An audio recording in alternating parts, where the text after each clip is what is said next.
Coach Heff, first things first, congratulations. Thank you. 4 champs tonight. A senior team that you're going to remember, obviously a great junior team as well, but Bennett, Slaper, Brown, right. 3 seniors win titles for you. Yeah. What's it say about what you guys have done at St. Edward to develop guys? A lot, I hope. Ryan Bennett stayed as a freshman actually and was placed a couple times and avenged the loss from last year in the state finals. Cade Brown, that kid beat him, almost majored him about a month ago. Gabe Brown reversed it, almost majored him tonight.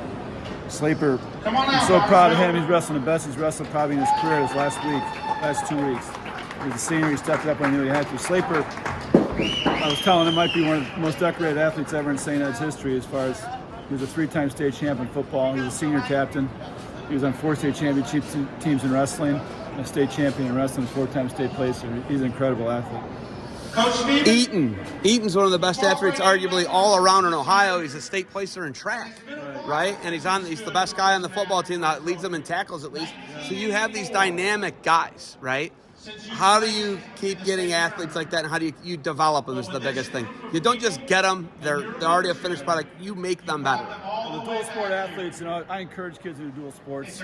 It's kind of a catch-22 because they get in the wrestling season not till later because their football team's so good and they don't get in shape till later. Like Slaper, in the early years struggling, but he's doing good now. It's just that kids enjoy playing other sports, let them do it. I'm all in favor for it. So were you guys, your one brother played football, your oldest brother Brian was a dual sport athlete, Yeah, so that's where it comes football. from, right? He played football and wrestling in college. Syracuse, right? Syracuse. Yeah. So it's in the family bloodline, right? Yeah. Why is it so good for kids to play multi-sports like you have them playing? Be athletic, man. Like you talk about. We talk about Slaper and talk about Eaton and guys like that. The better athlete you are in situations. Cade Brown is a phenomenal athlete. Carson Brown's a crazy athlete. Just the things they do and the way they control their body. Learn their different things about your body, different ways to train. I think it's really good, especially when you're younger. I think it's really good.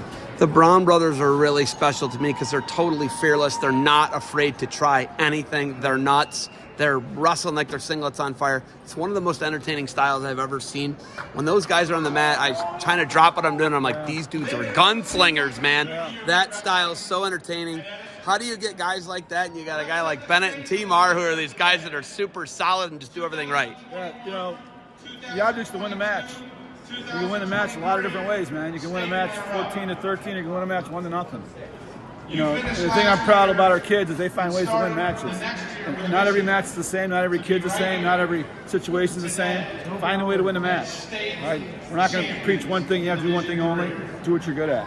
Do what you're good at to win the match. If you're good at 1-0 matches like Ryan Bennett, do it. Cade Brown's more like, he told me before the match tonight, I'm going out and score a ton of points. And he did it, and that was his attitude. He's like, I get scored out, I don't care, but I'm scoring a ton of points. Another 2 brothers you have on the team that are very special to me are the Miller brothers. But the Miller brothers took tough losses tonight. They did take tough losses. Those guys are freaks, though, as far as frames and athleticism. Now, listen, Arizona State came out here just to watch those 2 guys. I don't know if they were looking at anybody else. If they're good at their job, they will. But they came to see the Miller brothers from Tempe, Arizona here, then flew to the PAC championships. What do you think that says about their talent level? They're talented, but, it's tough. It's a bittersweet moment. We had 4 champs and 4 guys that lost. I feel really bad for. I feel bad for the Millers. They got to fight to win those matches. It's sad, and I feel bad for them. But at the same time, it's a learning experience. They're coming back next year. And I tell all these kids, when you lose in the state finals, write it down. Go home and write down how you feel. You don't want to feel like this again. So maybe it's a learning experience for them. That's what I'm hoping for.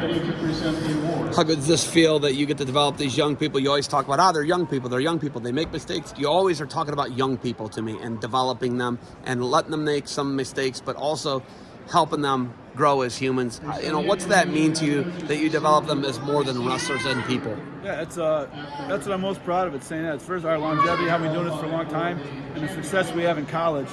Kids not only doing well in wrestling, but graduating and getting jobs. There's more in life than winning wrestling matches. Winning or losing wrestling matches. If you lose a wrestling match, it doesn't change what your life is going to be. It's the same as you win a wrestling match. It doesn't change your life. It might open some experiences for college and stuff like that. but it's not a life and death situation. So it's about developing kids, getting them where they want to succeed in life, graduate, get a job, raise a family, be a good father. Because God knows America needs that now. Really needs it. Yeah. Crisis mode, actually. Yeah. Coach, the thing I always ask you, how much longer can you do this and be so effective and so high level? It's it's a year. Thanks. It's a year-to-year thing. I can't wrestle anymore like on a mat. That kind of gets me a little bit, but I still enjoy being in the room every day. I enjoy the kids a bunch. We got a good group. I enjoy developing the kids. The losses are really so much more harder to take than the wins. The wins you feel great, but the losses, I live with those for years. And these losses tonight is going to affect me for a long time. And it's feel bad for the kids. We got to learn from it, and it's something that coaching is hard to do. Like the losses are way harder than the wins are. The wins are you take for granted. The losses are tough to take. They really are.